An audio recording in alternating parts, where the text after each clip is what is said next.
Hello दोस्तों, आज हम पढ़ेंगे प्लांट न्यूट्रिएंट्स। प्लांट न्यूट्रिएंट्स जो होते हैं प्लांट की एक विकास के लिए बहुत ही आवश्यकता होती है, जो कि वो अपने जड़ों से लेते हैं। जड़ से जितने भी न्यूट्रिएंट्स हैं, जैसे कि आपका हो गया NPK, नाइट्रोजन, फास्फोरस और उसमें पोटेशियम हो गया, ये बेसिक स्ट्रक्चर बनाने के लिए। जैसे CHO हो गई, जैसे कि कार्बन हो गया, हाइड्रोजन, ऑक्सीजन, ये सभी एक प्लांट की ग्रोथ के लिए और लाइफ साइकिल चलाने के लिए बहुत ही इंपॉर्टेंस रोल निभाते हैं। तो आइए देखते हैं ये जो है हमारे साइंटिस्ट ने 17 टाइप के प्लांट्स न्यूट्रिशंस का डिराइव किए हैं, जिसमें से किसी भी पेड़ पौधे के लिए लाइफ साइकिल चलाने के लिए सन से वो क्लोरोफिल लेता है। क्लोरोफिल आप जानते हैं कि पौधे के लीव्स में बहुत से न्यूट्रिएंट्स होते हैं, उन्हीं को एक्टिव करके ये अपना खाना बनाते हैं।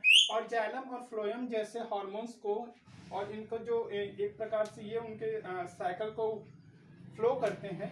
जाइलम जो होता है डाउनवर्ड से लेके अपवर्ड तक वाटर को फ्लो करके सभी अंगों तक पहुंचाते हैं प्लांट्स के। वैसे ही फ्लोएम जो है, फ्लोएम पूरे शरीर पे खाना को या फिर जितने भी मिनरल्स हैं ऊपर से नीचे, फल में, फ्रूट्स में, जड़ में, फिर से वो जहां आवश्यकता होती है फुलफिल करने के लिए फ्लोएम जो वर्क करती है। तो देख लेते हैं 17 एलिमेंट्स कौन कौन से हैं। जो 17 एलिमेंट्स का एक प्लांट में खोजा गया, वो 1939 को इसका डिस्कवर करने वाले ऑर्नम और स्टेडर थे। और इन्होंने 3 रूल को बेसिकली बताया कि प्लांट्स के लिए क्यों ये 17 एलिमेंट्स इंपॉर्टेंस हैं। तो देख लेते हैं। जो 3 रूल के अनुसार 1954 पे दिए थे, वो है इम्पोर्टेंट फॉर द लाइफ। किसी भी प्लांट्स को अपनी लाइफ सर्वाइव करने के लिए ये 17 एलिमेंट की बहुत ही अधिक आवश्यकता होती है। और वहीं हम प्लांट साइकिल की बात करें तो जैसे कि एक अंकुरण होता है, एक बर्ड होता है, बर्ड से फिर उसके बाद अंकुरित होकर पूरे प्लांट्स बनते हैं, प्लांट से ट्री बनेगा, वो अपना फ्लावर करेगा, फ्लावर से रिप्रोडक्शन प्रोसेस चलेगा, रिप्रोडक्शन प्रोसेस से फल बनेगा, फल से फिर जान ही रहे फल फिर से टूट कर एक नया बीज बन के, सीड बन के एक फिर से ट्री बनता है। उस लाइफ साइकिल को मेंटेन करने के लिए भी ये 17 एलिमेंट्स इंपॉर्टेंस हैं। इसी प्रकार देखते हैं can't be replacement. Can't be replacement means होता है कि ये 17 एलिमेंट्स अगर एक दूसरे को रिप्लेस नहीं कर सकते। जहां ऑक्सीजन की आवश्यकता है वो ऑक्सीजन ही फुलफिल करेगा, नाइट्रोजन की आवश्यकता है नाइट्रोजन करेगा, पोटेशियम की आवश्यकता है तो पोटेशियम ही उसको फुलफिल कर सकता है। ये नहीं कि नाइट्रोजन की किसी पौधे में कमी है तो हम उसको सब्स्टिट्यूट करके फास्फोरस दे दें तो वो ठीक हो जाए, ऐसा कुछ नहीं होगा। Direct for this the involve in a metabolism. जितने भी मेटाबॉलिज्म प्रोसेस होते हैं वो सब मेंटेन करने के लिए 17 एलिमेंट इंपॉर्टेंस होते हैं, जिसमें कि CHO है, कार्बन, हाइड्रोजन, ऑक्सीजन, NPK है, nitrogen, phosphorus, potassium, calcium, magnesium, sulphur, ferrous, manganese, zinc और कॉपर, निकिल, क्लोरीन, ब्रोमाइड और मोलिब्डेनम। ये सभी इंपॉर्टेंस हैं। आइए देख लेते हैं क्लासिफिकेशन। किस बेस पे हम क्लासिफिकेशन करें इन सभी न्यूट्रिएंट्स का। तो एक होता है मैक्रो, जो कि केजी में दिया जाता है, और एक होता है मैक्रो। मैक्रो मतलब ppm कम मात्रा में आवश्यकता होती है किसी भी पौधे के लिए। तो जो मैक्रो होता है बहुत अधिक मात्रा में आवश्यकता होती है किसी भी पौधे की ग्रोथ के लिए और लाइफ साइकिल चलाने के लिए। तो इसमें स्ट्रक्चर है तथा CHO स्ट्रक्चरल सपोर्ट देने के लिए किसी भी पौधे में CHO की आवश्यकता होती है। प्राइमरी सपोर्ट के लिए, जो प्राइमरी ग्रोथ करने के लिए NPK मतलब नाइट्रोजन, फास्फोरस और पोटेशियम की आवश्यकता होती है। उसी प्रकार सेकेंडरी अगर न्यूट्रिएंट्स की बात करें तो कैल्शियम, मैग्नीज और सल्फर की आवश्यकता होती है। और वहीं अगर माइक्रो ppm में मतलब कि कम अमाउंट में, अगर किसी कम अमाउंट में पौधे लोग को आवश्यकता होती है न्यूट्रिएंट्स की, वो सब हैं। फेरस की मात्रा कम हो फिर भी चलेगी, मैग्नीशियम की मात्रा कम हो तो भी चलेगी, जिंक की मात्रा कम हो फिर भी वो चल सकती है। और कैल्शियम, कॉपर हो गया, कॉपर आयन की और निकिल की। उसी प्रकार अगर माइनस चार्ज वाले अगर एलिमेंट देखा जाए जिसे एनायन कहते हैं, एनायन में अगर बात करें तो बोरियम की और मोलिब्डेनम की और क्लोरीन की, ये सभी की कम मात्रा में भी पौधे अपना ग्रोथ अच्छे से कर सकते हैं। उसी प्रकार क्लासिफिकेशन का सेकंड पार्ट देखें, फंक्शन। प्लांट में कौन कौन से फंक्शन होते हैं और उसको किस प्रकार से न्यूट्रिएंट्स फुलफिल करते हैं।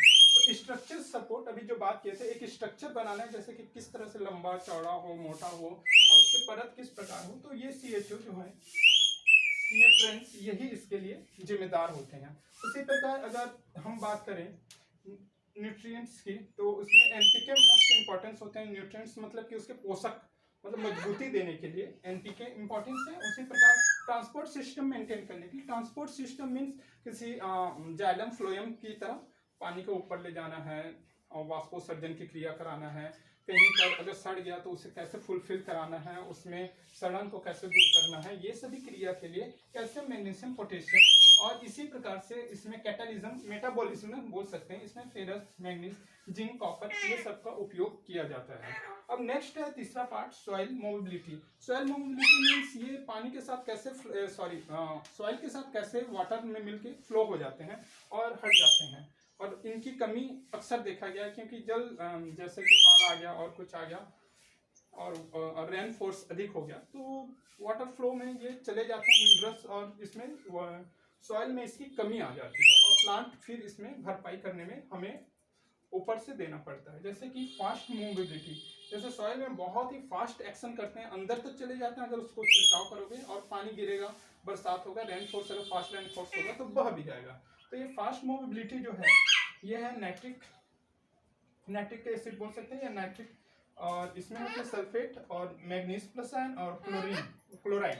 ठीक है, ये तीनों जो है ये तीनों फास्ट मोबिलिटी होते हैं। उसी प्रकार अगर स्लो मोबिलिटी की बात करें, स्लो मोबिलिटी में अमोनिया हो गया, पोटेशियम हो गया, क्लोराइड हो गया और मैग्नीज हो गया और इसमें कॉपर हो गया, ये सभी थोड़ा स्लो करते हैं। और स्टैटिक्स ये अधिकतर नहीं करते हैं, जो मृदा के साथ एक बार हैं तो मृदा के साथ ही बने हुए रहते हैं, जैसे कि जिंक हो गया और फास्फोरस हो गया। फास्फोरस हमें सबसे अधिक किसमें मिलती है, तो वो है बोन पाउडर। बोन पाउडर मतलब हड्डी का चूर्ण, जितने भी हड्डी होते हैं उनमें सबसे अधिक फास्फोरस की मात्रा होती है।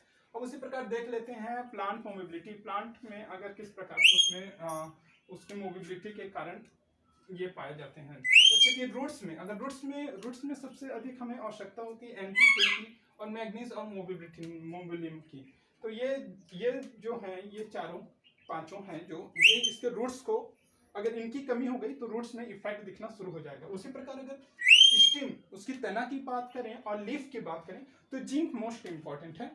जैसे कि जिंक की कमी से किसी पौधे का जो स्ट्रक्चर पार्ट्स है उसके स्टेम पार्ट हैं, जैसे कि आप देख सकते हैं तना का पतला हो जाना या तना कहीं से कटा फटा हो जाना, या फिर उसमें गांठें जो हैं जो उसकी साइकिल होती हैं प्लांट में जो राउंड बन के फ्लोएम जाइलम बनाती हैं वो कमजोर पड़ जाती हैं। तो इसके लिए जिंक का भरपाई करना जरूरी है। जिंक की कमी से कई प्रकार के रोग भी हो जाते हैं, खैरा रोग धान में हो जाते हैं, उसी प्रकार और भी बहुत से रोग हैं जो जिंक की कमी से हो जाते हैं। वहीं अगर एपेक्स और बर्ड की बात करें, जैसे अंकुरन हो गया या फिर अपेक्स शीर्ष पार्ट हो गया पौधे के, जैसे ऊपर वाले कलिका निकल रहे हैं, बडिंग निकल रहे हैं, तो उनके लिए मोस्ट इंपॉर्टेंट है सल्फर, फेरस, मैग्नीज और कॉपर, क्लोरीन, ये सब मोस्ट इंपॉर्टेंट होते हैं। और flowering, branches and taste mean किसी फ्रूट में अगर टेस्ट की बात करें तो आपको बोरोन से मिलेगा, बोरोन की कमी से ही उसमें टेस्ट की कमी आ जाती है और किसी प्रकार की। और फ्लावर की बात करें, फ्लावरिंग करने के लिए कैल्शियम और बोरोन की आवश्यकता होती है। ब्रांचेस की वृद्धि के लिए कैल्शियम और कॉपर की मोस्ट इंपॉर्टेंस होता है। और किसी भी पौधे में अगर एनर्जी की बात करें, किसी एनर्जेटिक, जैसे पौधे में भी अपनी एनर्जी होती है, कहीं तोड़ो तो बड़ी मुश्किल से टूटते हैं ब्रांचेस, उसमें वो कारण है फास्फोरस की। हड्डी, जैसे कि हमारी हड्डी में मजबूती होती है वो भी एक फास्फोरस के कारण होती है। फास्फोरस जितनी अधिक अच्छी डेंसिटी, मतलब कि एक बैलेंस डेंसिटी में होगी हम मजबूत होंगे। उसी प्रकार अगर प्लांट्स में, ट्रीज में एनर्जी के लिए फास्फोरस की आवश्यकता होती है। उसी प्रकार देख सकते हैं लीफ जो है, लीफ ही सबसे मोस्ट इंपॉर्टेंट पार्ट्स होते हैं, क्योंकि खाना बनाना जो कि खाना बनाने का प्रोसेस जो लीफ में ही होता है। लीफ में यहाँ से वाष्पोत्सर्जन की क्रिया होती है और यहाँ से हम ले सकते हैं वाटर सप्लाई होता है, मिनरल्स जाते हैं, लीफ में ही खाना बनती है और ये पूरे बॉडी पार्ट्स में डिस्ट्रीब्यूट होते हैं। इस प्रकार से प्लांट न्यूट्रिएंट्स क्लियर होता है और ये 17 टाइप के प्लांट्स न्यूट्रिएंट्स होते हैं जिसे डिस्ट्रीब्यूट अलग अलग तरीके से हम कर सकते हैं। नेक्स्ट चैप्टर में हम देखेंगे कि कौन से प्लांट में किस भाग में किस न्यूट्रिएंट से की कमी से इसमें प्रॉब्लम्स आते हैं और कौन कौन से उसमें आवश्यक हैं। तो देखते हैं इसके बाद हम नेक्स्ट चैप्टर में। Thank you.